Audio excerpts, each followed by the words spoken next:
Hello, my name is Tyler Clift, and this is my exit presentation for the Educational Leadership Program at Henderson State University. In my time here in the master's program, I've learned many valuable things that I will be able to use to be a successful school administrator and school leader in the future. This exit presentation you will find with each standard that we talk about, each NELP standard, there will be an artifact that will be attached to that standard. It is an assignment from one of my classes. All 10 classes that I took for this program will be mentioned in this presentation. And the assignment will tie into the standard and how it helped me to tie in and achieve that standard. So thank you. 1.1 focuses on my ability to collaboratively evaluate, develop, and communicate a school mission and vision. In Dr. Jenkins' principal internship, I was able to do an evaluation on the mission and vision processes. With that assignment, it taught me what it means to collaboratively work together with school leaders to define what your core values and priorities are. This assignment it really allowed me to find what the true meaning of my cause is and what my values are as a future principal.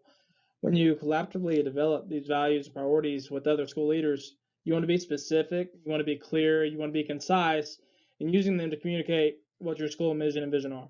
The success of the students come before anything else. So, including data use technology, equity, diversity, digital citizenship, and community need to them, it needs to be reflected in those values and priorities if you want to succeed. The Glen Road School District is a great example of doing this in my time interning there. Standard 1.2 demonstrates a reflection on my capability to lead improvement processes that include data use, design, implementation, and evaluation. The assignment that I chose for this standard is creating a vision of leadership and learning notes on essential skills. I did this assignment in Dr. Weaver's organizational leadership class. What we did was we took essential notes over the entire chapter and module on improvement processes. We broke down the factors that go into improvement processes, like data use. With data use, you want to be sure that you use correct, concise data because it's really the only way to build. It's the only way to be successful in it. Collaboration and sharing ownership in designing implementation gives everyone a hand in achieving the goal. It gives everyone a voice and everyone a sense of ownership. Evaluation is a crucial factor, but is not the end goal because there is always something to improve. There's always something to continue to go on and improve on. We should never stop at just the evaluation process. This is what this assignment taught me and ties into this standard.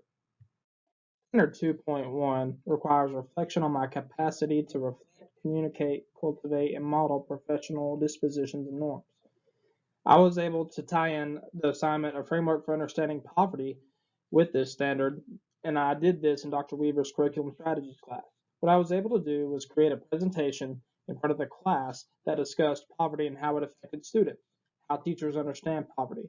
Poverty affects more than just the students' hungriness. It affects alertness and motivation, engagement, and even their self-perception as they walk into your classroom. What we have to remember as educators and school leaders is that we still have to follow our professional dispositions and norms, and these children deserve our respect, our effort, and our care. With these students persevering and staying on top of them and making sure that we give them all the tools to succeed is our job. It all starts and ends with trust and integrity, which is the norms and dispositions that we carry as educators. Standard 2.3 demonstrates a reflection on my capacity to model ethical behavior in personal conduct and relationships. It's also to cultivate ethical behavior in others. The assignment that I chose for this standard is the special education supervisor interview that I was able to do in Dr. Cothran's Educational Law and Political Systems class. Interviewing a special education supervisor, I was able to understand that a lot of issues arise in more than one school with lack of awareness and ethical behavior with teachers and special education students. What we need to understand is our ethical behavior requires us to give these students the support and the means to get a quality education. We have to give them every opportunity that everyone else has. Fair is not equal to some of these students, and we have to be sure that they get a fair education. States and schools have obligations to students and parents, regardless of the circumstance or the disability. We are obligated to help them get the best education they can receive. Standard 3.2, I chose the idea discussion post that I did in special education law with Dr. Sharp. In this assignment, we went on to the discussion boards and discussed what the idea was, how it impacted students, how it impacted the educational world. From this assignment, I can tell you that every student is entitled to a free public education. Situations do not render this law moot because the child has additional needs. They need additional supports. We are obligated by law to do those things and give them equitable access to opportunities in an education. Technologies can be a bridge that we can use to support these students and to provide a quality education, equitable access to all the opportunities that our other students enjoy and they get pleasures in. These students have that same right, and we have an obligation to give it to them. Standard 3.3 demonstrates a reflection on my capacity to evaluate, cultivate, and advocate for equitable, inclusive, and culturally responsive instruction and behavior support practices among teachers and staff. The assignment that I chose for this standard is addressing how poverty affects classroom engagement in Dr. Weaver's curriculum strategies class. What I was able to do is present to the class what poverty exactly does to each student and how it affects them. Poverty students need to receive the best education possibly given, like everyone else. Just because where they come from and the issues they face every day, they should not be a factor in how we make sure they get an equitable and an inclusive education. It's a team effort by school to ensure that these children succeed. It's not just one teacher. It takes a village to raise a child, in the words of Dr. Weaver. And the same thing is here. We have to build and support those practices with our teachers and staff when we do that. 4.1 demonstrates a reflection on my capacity to evaluate, develop, and implement high-quality, technology-rich curricular programs and other supports for student programs. The assignment that I chose to tie into 4.1 is the testing coordinator interview that I was able to conduct in Dr. Cothran's Technology for School Leaders class. What I was able to gain from this assignment was to learn the different types of technology that some of these schools use in their programs in their school to make sure it gives a high quality education to their students and technology rich on so many aspects. The Glen Rose School District, for example, uses iPads that offer a wide variety of materials right at the students' fingertips whenever they're working on these assignments, which really promotes more learning and more exploration into the material that they're listening to in the classroom. Technology in all programs promotes comfortability and success. The more comfortable you are with something, the more you want to use it in order to learn and to do more things, which is a great tool that you want your students to utilize every day. Using iPads in the class has benefits to technology in general when state testing comes around with these high stakes tests because they use that same material to take the test. 4.2 requires that I reflect on my capacity to evaluate, develop, and implement high quality and equitable academic and non-academic instructional practices, resources, technologies, and services that support equity, digital literacy, and the school's academic and non-academic systems. For this standard, I chose the assignment Instructional Leadership, Improvement Plan, and Fishbone Analysis that I was able to conduct in Dr. Weaver's Organizational Leadership class. In this assignment, I was able to go into a local school district and identify areas that needed improvement. These areas involved the technologies, the services, resources, and instructional practices as listed in the standard. What I would look for in those is to ensure that they were supporting equity, digital literacy, and the school's academic and non-academic systems. If they did not, what we would have to do is show an additional focus to achieve improvement and use our improvement plan and the different ways we can do that to ensure that they are high in quality and they are equitable and they support the equity and digital literacy and the school's academic and non-academic systems. 4.4 requires that I reflect my capacity to collaboratively evaluate, develop, and implement the school's curriculum, instruction, technology, data systems, and assessment practices in a coherent, equitable, and systematic manner. The assignment that I chose for this standard is the professional development project that I conducted in Dr. Cothran's Technology for School Leaders class. In this project, I was able to discuss what my professional development would be like in the meetings, what we would do, and how we would do it. So, in the project that I came up with, what we would do in our professional development was you talk about up-to-date sharing of information on new technologies and methods. Collaboration would be the main focal point, involving listening as much as speaking. Sharing in the same vision and mission of the district through the meetings is very important and one of the biggest things whenever we talk about professional development, especially when it involves implementations that could help with our school's curriculum, the instruction that we give our students, the technology that we provide our students to learn. Standard 5.2 requires us to demonstrate a capacity to collaboratively engage and cultivate relationships with diverse community members, partners, and other constituencies. This is for the benefit of school improvement and student development. I was able to demonstrate this standard in Dr. Darden's building level research class while I was doing my action research project.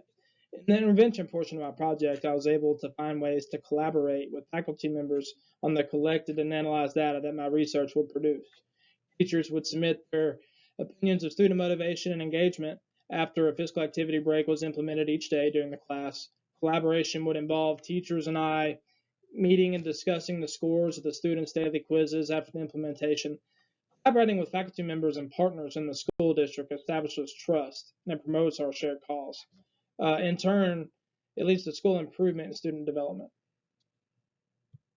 Standard 5.3 requires us to demonstrate our capacity to communicate through oral, written, and digital means within the larger organizational, community, and political context. I was able to demonstrate this in Dr. Cawthorn's school and community class with my community involvement and crisis plan implementation assignment. I was required to identify health and safety associations that need to be involved in the crisis plan and to collaborate with them on how they would help us develop it since they would be involved in it. Being receptive to their advice and showing your appreciation can build strong relationships that help with advocating for the health and safety of your students, and our school. Standard 6.1 requires me to demonstrate a capacity to evaluate, develop, and implement management, communication, technology, school-level governance, and operation systems.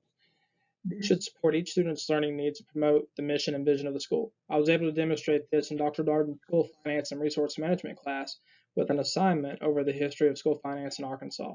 This assignment allowed me to use the historical battles education has had to overcome to aid me in evaluating, developing, and implementing the communication, technology, school management, and operation systems that we need to incorporate into a school district. We must learn from history if we hope not to repeat it.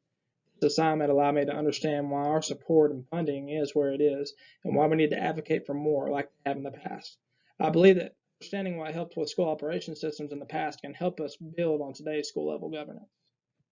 Standard 2 requires that I demonstrate my capacity to evaluate, develop, and advocate for a data-informed and equitable resourcing plan that supports school improvement and student development. I was able to demonstrate this in Dr. Darden's School Finance and Resource Management class by interviewing school stakeholders. Schools need support and feedback from their community and stakeholders for the school to be successful. Their feedback aids in evaluating and developing a data-informed and equitable resource plan. Aligning these stakeholders with the truth of our resourcing plan to support school improvement and student development allows them to share in our cause and is a great way to help with advocating for support for our students.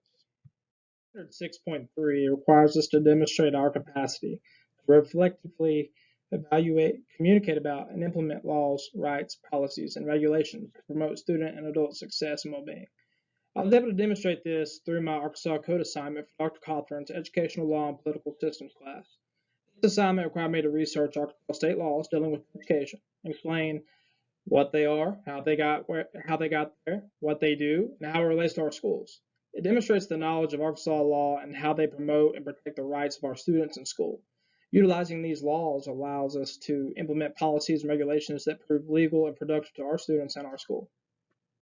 Standard 7.2 requires me to demonstrate a capacity to develop and engage staff in a collaborative professional culture. This culture should be designed to promote school improvement, retention, and the success and well-being of each student and adult in the school. I was able to demonstrate this in a principal interview about policy footprints in Dr. Cawthorn's school and community class. The interview allowed me to speak with the principal about collaboration and how it leads to school improvement in a variety of ways, helping students and teachers. This collaboration, the PLC teams give teachers a voice and creates a trusting, inviting environment that teachers love to work in. This has direct effects on the teacher retention and better well-being for everyone that's involved. It is a great way to keep the interests of the students in the forefront and finding a new way to help them improve. Standard 7.3 requires a demonstration of my capacity to personally engage in as well as collaboratively engage school staff in professional learning. It should be designed to promote reflection, cultural responsiveness, distributed leadership, digital literacy, school improvement, and student success. I was able to demonstrate this modeling supervision assignment in Dr. Jenkins' supervision and educational leadership class. This assignment included the observation of teachers to help instruction, followed by collaborative reflection and improvement with the teachers involved. The collaborative reflection and improvement aspect of it is crucial to school improvement and student success because it allows teachers to work together and improve their methods to promote better learning. Diverse teacher observations can include better ways to promote cultural responsiveness and distributes leadership to more than one person because of the collaboration and the reflection of everyone involved. It gives everyone a role in the leadership, and sharing the goal of student and teacher improvement. Standard 7.4 requires me to demonstrate my capacity to evaluate, develop, and implement systems of supervision, support, and evaluation to be designed to promote school improvement and student success. I was able to demonstrate this through my curriculum and instructional program evaluation assignment and Dr. Jenkins' supervision and educational leadership class. This assignment to evaluate and improve curriculum was so that it is in depth to provide students with a deeper understanding. The assignment showed me how implementing changes into systems of supervision and support can drastically improve student achievement. Evaluation results need to stay on top of the curve. I want to take the time to say thank you to each and every one of you who have helped me along this journey. I've grown so much as a person, as an aspiring principal, and as an educator through my time here in this program. Dr. Jenkins, thank you so much for your hard work and dedication and passing on the knowledge of what it takes to be a successful and influential leader in today's schools. Dr. Cothran, my rock, thank you so much for everything that you have done for me, not just this program, but just taking the time to sit out and talk to me, and everything that you have done. Thank you so much. You show what a leader with a huge heart and care persona can do for an aspiring student, even an aspiring college student. Thank you so much. To Dr. Weaver, whose vast experience and knowledge, you helped me so much and really, really taught me what it means of how to work with other people to get a good result, be productive working with other people, and how much collaboration really means. I will never forget. Every time I hear the slogan, "It takes a village to raise a child," I will always think of you.